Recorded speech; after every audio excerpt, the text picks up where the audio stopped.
نضيء بنورنا الدنيا وننشر في الفضاء أملا ونعلي عزم همتنا فمن طلب العلا وصل. بسم اللہ الرحمن الرحیم. گزشتہ سے پیوستہ. طلبہ عزیز، اس مہینے میں بہت سارے لوگ اس کی برکات سے فائدہ نہیں اٹھاتے، بلکہ اس میں شادی بیاہ یہاں تک کہ نکاح جیسا مسنون عمل نہیں کرتے، حالانکہ یہ سراسر جہالت والی بات ہے. اس مبارک مہینے میں کوئی نیک عمل ایسا نہیں جس کو نہ کیا جا سکے. اس موقع پر دو طرح کے طبقے آمنے سامنے آتے ہیں.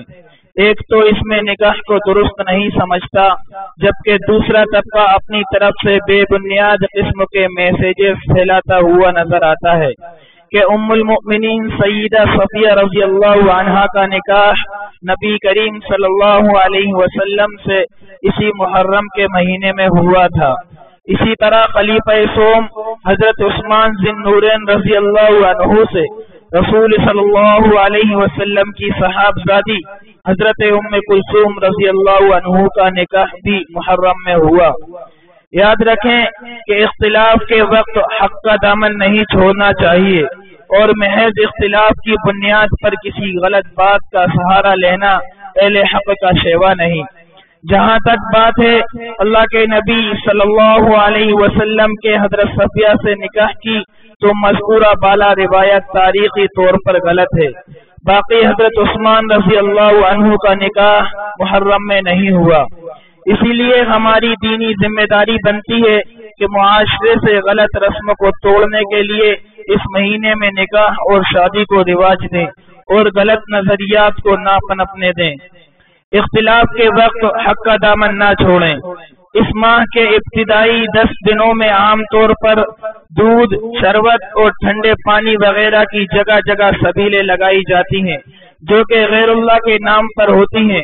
اس لیے اہل سنت والجماعت کے یہاں ان سبیلوں سے کچھ کھانا پینا ناجائز اور حرام ہے، اس سے بچا جائے. ہاں، جن کے یہاں غیر اللہ کے نام پر نظر و نیاز اور سبیل وغیرہ جائز ہے وہ جانے اور ان کا کام. اس لیے ہماری دینی ذمہ داری بنتی ہے کہ خود بھی اپنے گھر والوں اور دوستوں کو اس سے دور ہی رکھیں. اس ماہ میں اہل بیت اور صحابہ رضوان اللہ علیہم اجمعین کے منکرین اور شاتمین کی مشابہت سے بچنا چاہیے. ان دونوں میں ان دنوں میں انہی لوگوں جیسا لباس پہننا، انہی لوگوں جیسا حلیہ بنا کے رکھنا جائز نہیں. عن ابن عمر رضی اللہ عنہما قال قال رسول اللہ صلی اللہ علیہ وسلم من تشبہ بقوم فهو منهم. ترجمہ: حضرت عبداللہ بن عمر رضی اللہ عنہما سے روایت ہے کہ اللہ کے رسول صلی اللہ علیہ وسلم نے فرمایا، جس قوم کی مشابہت اختیار کرے وہ انہی میں سے ہے. اس لیے ہماری دینی ذمہ داری بنتی ہے کہ صحابہ و اہل بیت رضوان اللہ علیہ مجمعین کے منکرین کی مشابہت سے خود بھی بچیں اور باقی لوگوں کو بھی بچائیں. باقی آئندہ انشاءاللہ العزیز.